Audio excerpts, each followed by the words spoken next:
Greetings, scale modelers, and welcome to another quick and dirty build and review. Today's episode is going to be the Revell'S Spitfire Mark II. And when I'm talking quick and dirty, this one fits the bill because we are only looking at 32 parts. If I were in a big hurry, this would be the model I would build. But I'm not in a big hurry. Let's get into this and see what it's all about, and let's have some fun while we're doing it. Revell'S Spitfire Mark II. In this kit, there are 32 parts, and the instruction sheet is copyright dated 2011, and the instructions are well drawn, they're big, they're visible, and easy to follow. Well, we'll find out. After the model goes on the shelf, I rarely see or notice the cockpit. But after looking this up on the internet, I looked up about a dozen Spitfire cockpits, and I'm going to see if I can get the instrument panel black with silver dials. And if I get down to that level of detail, that'll be pretty cool, even though the world will rarely see it. That's just part of the fun of modeling. For the pilot seat, Revell has done decals for the seat belts. They look good. This is something that would be a good photo etch thing, but a nice detailed decal like this gets the job done, and it's better than I would have painted it freehand. So that's a nice touch.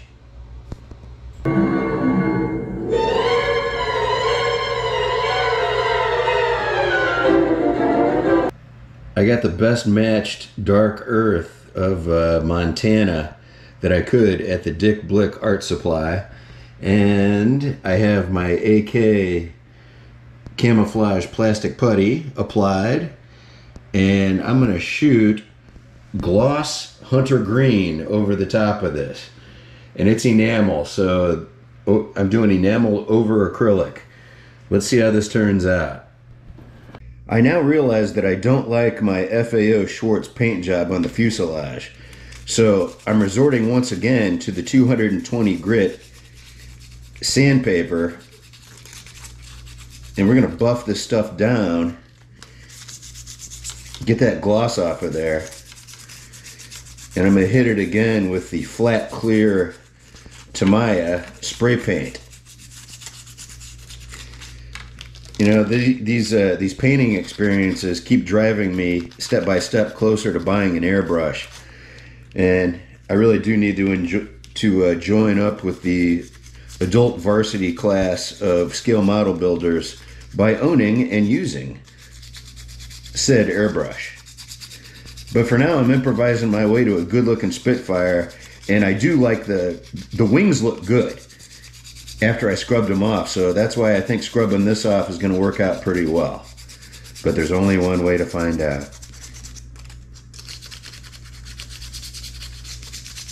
Victory light blue.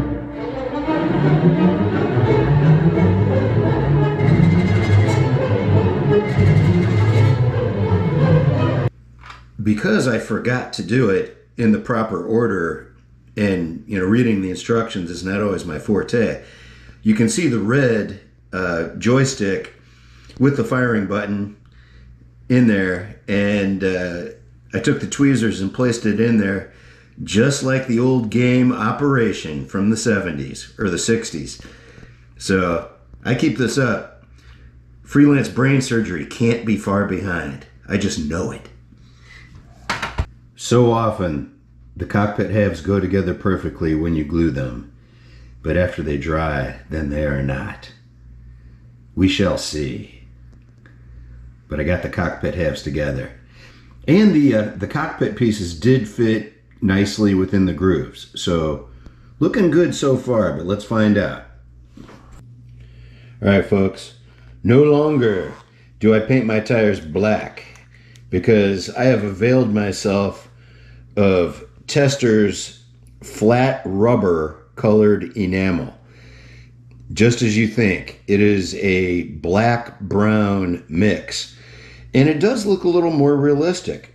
And I don't like using paint thinner because I live in an apartment and the thinner smell is pretty strong. So I am using my Hobby Lobby disposable paint applicators, and I'm gonna do what I gotta do with these tires, with these realistic black brown rubber tones, and then I'm gonna throw this applicator in the garbage. Done and done.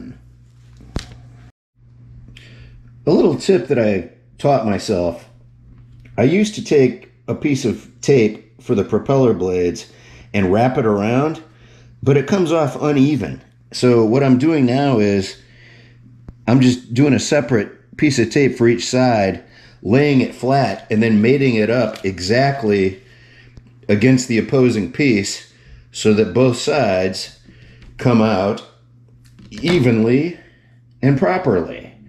So maybe that can help you, maybe not. But what I was doing was wrapping the tape around, and it just doesn't work. So don't do it.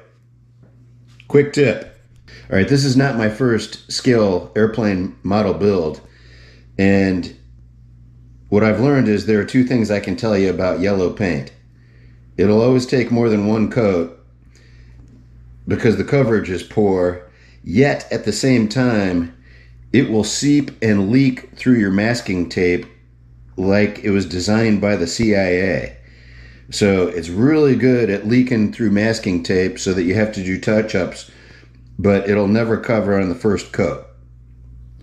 Other than that, I love yellow paint. What's not to love? Retreat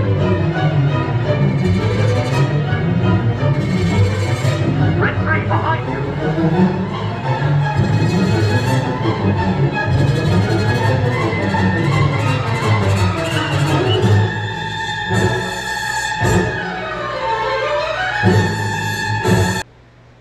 Now for my Spitfire, my brown is a little bit off, my green is a little bit off, but the underside paint, this is as close to dead on as it gets.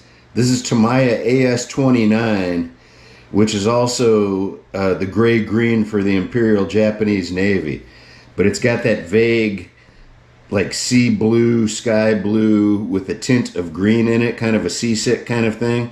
That's what the Hurricanes and Spitfires had going on underneath in the nether region. So I think this is a pretty good one. But if you know a better color, place it in the comments and I'll try it out.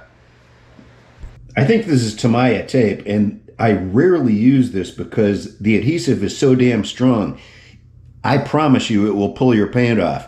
But in this rare instance, I'm working with a coat of clear coat. So what it's going to pull off is going to be see-through clear coat and not my main paint, which I want to save. So this is actually a really good choice for this masking situation, because I want to see if I can get my seasick green on this fuselage without any leakage.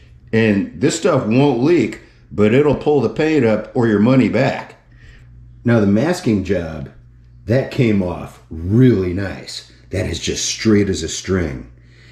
And now one thing I did get some reaction, because that's enamel underneath that seasick green that I painted.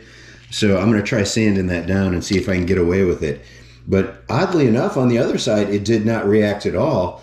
And just a little bit of touch-up is needed there. So this is one of my better masking jobs. Look at that. You are so beautiful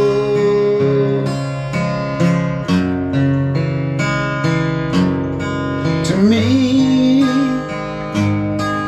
Can't you see?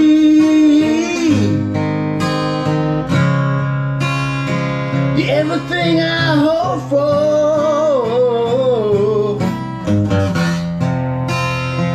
You're everything I need. The wing assembly and the body assembly fit together quite nice. And from the mismatched camo spots, you can tell that I didn't really try too hard to match up my paint.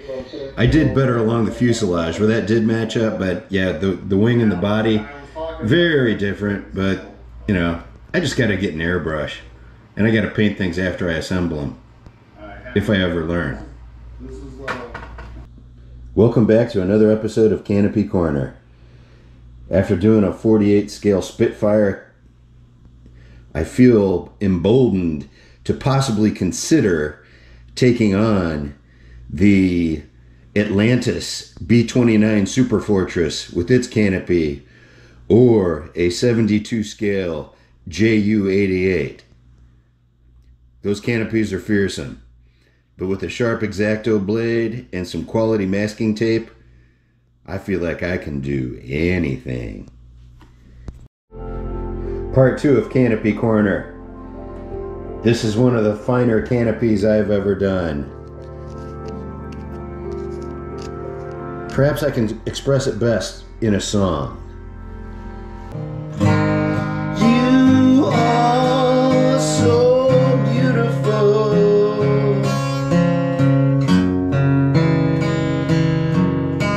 To me, you are so beautiful. I thought the landing gear was going to be flimsy, but it seems to be holding up pretty well. It's very simple, straightforward, a little bit light on detail, but it has been fun and easy to put together. And I'm still touching up the vertical stripe on the other side of the fuselage. This side looks perfect, but the other side is still a little bit messy.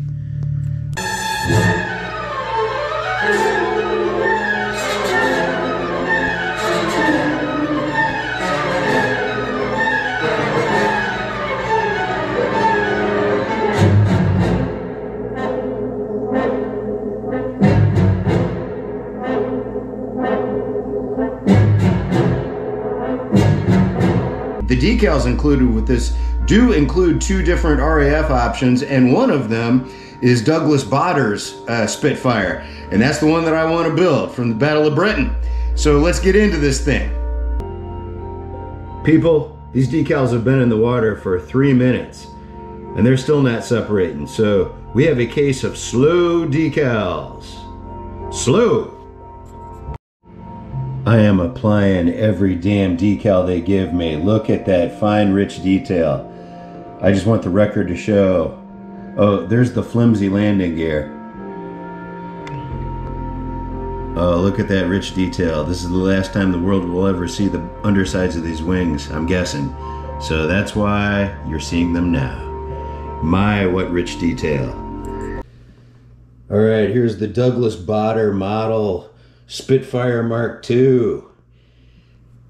I just soaked down all the decals with microsol. No microsol incidents or disasters. Everything stayed where it was supposed to be. And I even remembered to put on the rear view mirror. And look at that side window. Oh my gosh, that's beautiful. I think Sir Douglas might be proud of this. This is a good looking bird. Oh my gosh. It's a beauty.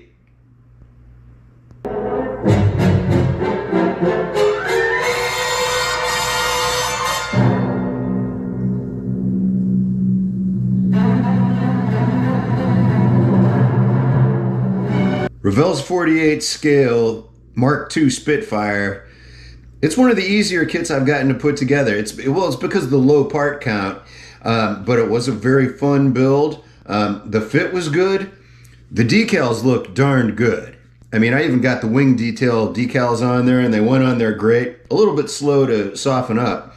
And I even, I now am the proud owner of a copy of Douglas Bader's Battle of Britain Spitfire. So this is one badass plane from a very important time in history. I'm proud to have it on my shelf.